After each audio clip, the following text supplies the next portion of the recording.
जब पहले 2010 वाला सैलाब आया था उस वक्त 4 लाख से कुछ होगा था।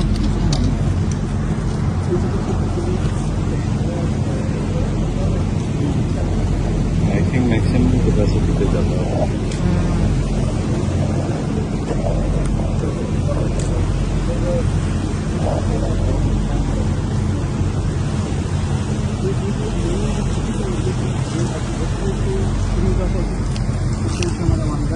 इस तरफ पूरी आबादी है जहाँ पे इसमें कैंटोनमेंट आपके राइट साइड पे सर और नौशहरा कलां आपके लेफ्ट साइड पे सर। तो इसमें नौशहरा कलां वाले एरिया में आपको मैं आपको बाद में दिखाऊंगा, वहाँ पे भी एक जगह पे ब्रीच आया। अच्छा, जब पानी चढ़ना शुरू हुआ और ये पहला दिन था दोपहर के टाइम पे, वी गॉट स्ट्रेस कॉल के वहाँ से पानी एंटर होना शुरू हुआ। आबादी में कुछ जगहों में 3 फुट, कुछ जगहों में 5 फुट।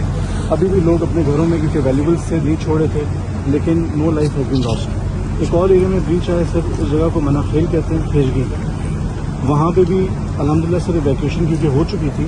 ऑब्वियसली